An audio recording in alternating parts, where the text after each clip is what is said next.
Hello again, everybody, and welcome to Gamecock Central Radio. It's Emerson Phillips, joined by Scott Davis, our columnist from Gamecock Central. And Scott's column this week is up on the website. 3 and out of answers is the headline this week. Scott, an interesting headline to your column this week. Gamecock football keeping you up at night, Scott.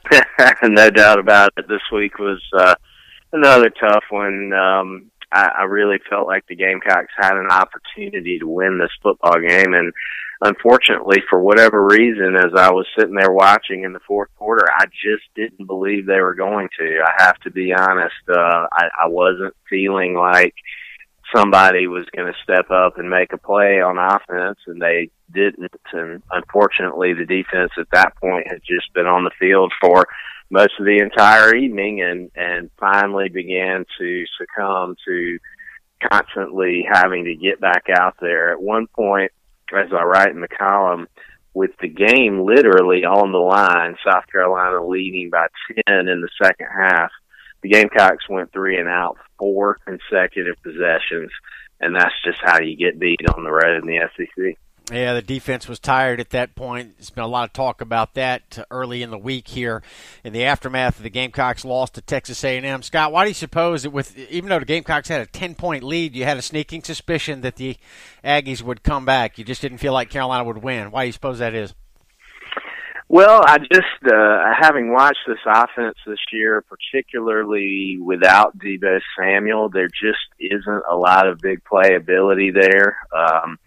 If they can't get the running game going, it gets hard for them to open up the passing game. So at that point, they seem to be struggling to do anything very well. And of course, the offensive line, as we all know, has struggled this year. Even when fully healthy, they're not a unit that's just going to go out there and pave the way for you to grind away at first downs and chew up the clock. That's just not who they are. South Carolina really, the thing they seem to do best on offense is those kind of intermediate passes over the middle for about 10, 15 yards. And the other night, late in the game, there just simply was no time for Jake Bentley to look for those kinds of routes. He just he didn't have 5 seconds to take 5 or 6 steps and drop back and look for that.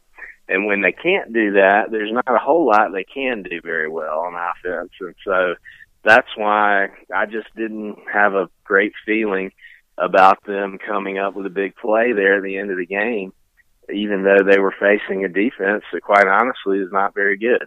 So I think going forward, I'm not really sure what their identity is offensively. Yeah, the Gamecock offense looked pretty good through the first 2 games of the season, but ever since Deebo Samuel went down, the Gamecocks have lacked identity on offense, Scott. You know, they've hit some big plays here and there, but there's been no consistency, and we just don't know who the Gamecocks go to when they need a big play right now. Yeah, we really don't. Even when Jake Bentley has time to throw the ball, which is not all that often right now, he has not been a guy that's been very accurate this season.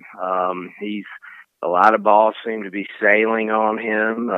He's throwing the ball high quite often, just missing some targets. But of course, not having a lot of time to set up a play has certainly something to do with that. But they're just not clicking offensively right now. And I think, if you look at it, the inability to run the football at all, and they can't do it right now, seems to be the root cause of all of their struggles. If they can't run the ball, as I said earlier, they can't set up the pass. They find themselves facing 3rd and 9 and 3rd and 8 all too often, and they're just not converting those kinds of plays right now.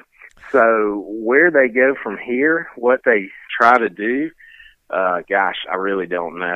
And I guess we'll begin to find out the answer this Saturday against Arkansas. Scott, you say the Gamecock offense this year is like the movie Mulholland Drive. You just couldn't explain it to somebody in a sentence or two.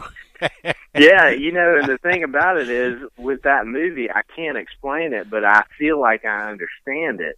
With the Gamecock offense, I can neither explain it nor do I feel like I understand it. So That's a real problem. I think they want to be a team that runs the ball and chews up the clock, and I think they found that just simply isn't going to happen in 2017. And now they're not real sure where to go from here. As I mentioned in the column, those first two games, they scored a lot of points, but if you really look at it, it's not like those were dominant offensive performances by any stretch of the imagination, particularly that NC State game. They only had like 250-something yards of total offense, which usually is a number that's going to result in a defeat for you. And the time of possession battle, they lost by a whopping margin. The defense was on the field almost, it seemed like about 70 or 75% of that game. So that was not a great offensive performance from South Carolina. You had a kickoff return for a touchdown by Deebo Samuel. You had a kind of broken play in which Jake Bentley hurled a prayer into the end zone, and Deebo Samuel, once again, just made an incredible play on that ball. So without him available, they've really become a very ordinary unit offensively. Scott Davis is our columnist here on Gamecock Central, and we're talking about his column this week that's up on the website. We encourage you to check it out. 3 and Out of Answers is the headline this week. Scott, Deebo Samuel, large pepperoni pizza game balls of the week is a staple of your column every week, and we'll start this week with a couple of freshman receivers, the Smiths. Shy from Union, Ortre from Mount Pleasant, caught 2 touchdown passes on Saturday night. Those were 2 of the bigger names from South Carolina's recruiting class this year, and they have, made an early impact, and quite frankly, they're going to need to make even more of one with Deebo Samuel gone. We talked last week about how Brian Edwards had stepped up in Samuel's absence, and these 2 guys are trying to do the same, and South Carolina really needs them to continue to come on as they have. They're big targets, they're fast, they catch the ball well, and hopefully they'll continue to be a big part of the game plan because the Gamecocks really, really desperately need any playmakers they can find on offense, and hopefully these 2 guys will be that.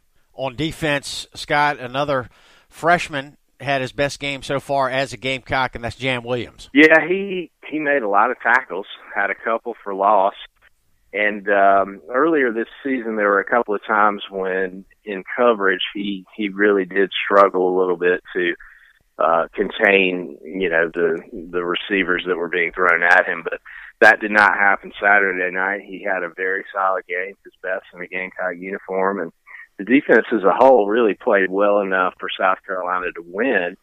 But unfortunately, when you only score 17 points on the road, you just aren't going to win too many games in the SEC. In South Carolina now, 3 consecutive weeks, they scored 16 against Kentucky, 17 against Louisiana Tech, and needed last-minute heroics to get there, and then 17 against Texas A&M, and that's just not going to get it done in this day and age of college football. Scott, the scene involving Terry Guger was disconcerting to say the least, but luckily a happy ending. Yes, it did, and that was scary, and any time that happens on a football field, it seems like about once a year you see a scene like that when you're watching a game, and every time you're just praying to see some kind of movement, some kind of flicker where we know that the injured person is going to be okay. And for a long time, Guger was really just not, it didn't appear to be moving. So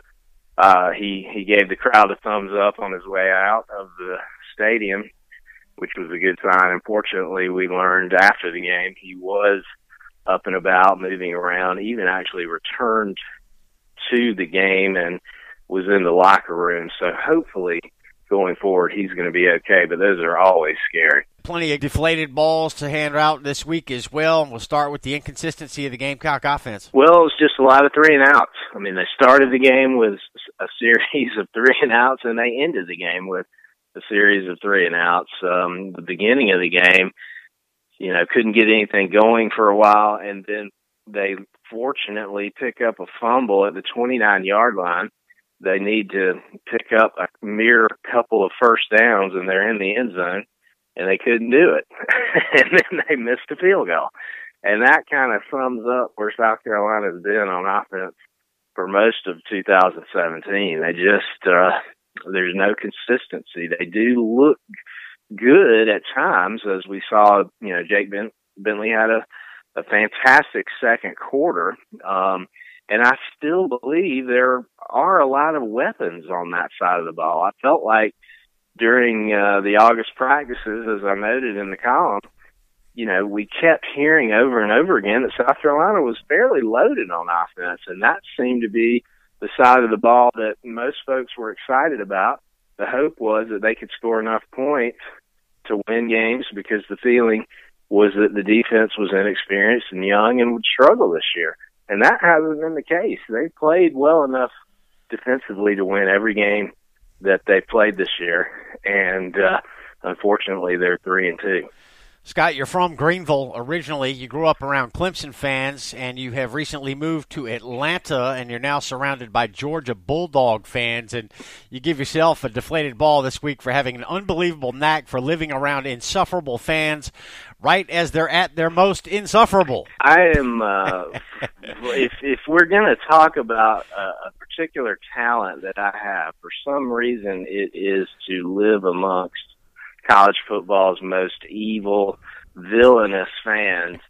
And right now, Georgia fans, Georgia last winning a national championship in 1980, which was 37 years ago, they really are feeling extremely good about themselves. And look, I would too. I mean, these last two games have been thorough beatings. They beat Mississippi State 31-3. Went up to Knoxville and just dismantled the Vols, who looked like a very bad football team on Saturday, and beat them 41-0. And so right now they're riding high. And this typically, in the last 15 years or so, has been when Georgia experienced some kind of loss that just decimated their season. And to be quite honest, I'd love to see that happen, because it's getting very loud here in Bulldog Nation, just as it is in Greenville, South Carolina, around Clemson Nation, a team that unfortunately looks like it's poised to win yet another national championship. So this is shaping up to be probably the most disappointing period of my fanhood as a human being. We'll try to get through it together. Well, the good news is that you think you found a solution, Scott, contemplating a move to Hawaii? I think that's the only solution. I just don't know where I need to go to escape teams that South Carolina, fans of teams that South Carolina plays every year on an annual basis, who are experiencing a renaissance. And so I can't go back home to Greenville on the weekends. That's not working. And now Atlanta's not working either. I thought I had a solution here because Clemson's not that big of a deal here. And when they won the national championship, I woke up the next day and was not assaulted by orange car flags everywhere like I would have been in Greenville. But if Georgia's going to think about working its way into the playoff, I'm going to have problems here as well. So I'm just going to have to get far, far away, I think. While the loss to Texas A&M was not pleasant, it was not excruciating, Scott. This was not the Atlanta Falcons in the Super Bowl. I didn't think so. I saw a lot of remarks to that suggesting that was the case, that this was a devastating loss for South Carolina, and it didn't seem that way to me. I felt really for most of that second half that they were going to lose the game. They didn't appear to have any interest in moving the football forward, and you knew that if that defense was going to have to stay out there time and time and time again, which they did, that eventually Texas A&M was just going to wear them down and put some points on the board, and that's what happened. They didn't light up the scoreboard by any stretch of the imagination, but they did what they had to do to win, and I felt like that seemed to be very apparent for most of the second half. And not only that, they actually took the lead with quite a long time left to go in the fourth quarter, and South Carolina just couldn't do anything to get back into the football game offensively. So I just didn't. It wasn't to me like somebody tossed a Hail Mary as time expired and the Gamecocks lost a hard-fought game they should have won. I felt like they probably deserved to lose that game, and they did. 7 sacks allowed by the Gamecocks. That gets a deflated ball this week. I don't think there's much need to expound on that, Scott. But you hand out deflated balls a week in advance. I like this, Scott. This is something new. You're looking ahead to the Arkansas game and telling people do not expect the atmosphere to be electric at Williams-Brice. And anybody who complains about it already gets a deflated ball. Yeah, I think we need to go ahead and expect Williams-Brice Stadium is not going to be rocking and rolling on Saturday. It's a 4:00 kickoff, I believe. It'll be hot. And South Carolina's last 3 games have included losing at home to Kentucky in what I believe was probably the most disappointing loss for South Carolina in the last 10 years or so, and then barely beating Louisiana Tech and being mighty fortunate to do it at home, and then losing on the road to Texas A&M in a game that you led in the first half and part of the second half and could have won with any semblance of offensive play in the second half and didn't. So I wouldn't imagine that Gamecock Nation is going to be ecstatic or exuberant or overjoyed when they enter Williams-Brice Stadium on Saturday, and it's hard to blame them. This season had started with such tremendous promise, with a win in Charlotte, then on the road in the SEC against Missouri. You come home to a truly tremendous atmosphere for Kentucky, and it's really just been all downhill from there. And so I wouldn't expect fireworks at Williams-Brice Stadium on Saturday, and I don't think that is outrageous for the Gamecock fan base. Scott, try to relax this week, man. Enjoy the ball game. No deep thinking this week, okay? That's what we're going to do. We're just going to watch it and let it happen and try to turn off the thinking machine in the brain, and whatever happens, and we'll keep going and keep going for the Gamecocks. Scotty, we appreciate you and enjoy your work. Thanks, brother. Thanks very much. Talk to you later. Scott Davis, Gamecock Central columnist, his headline this week, 3 and out of answers, talking Gamecock football. And for Scott Davis, I'm Emerson Phillips. Thanks for being with us on Gamecock Central Radio.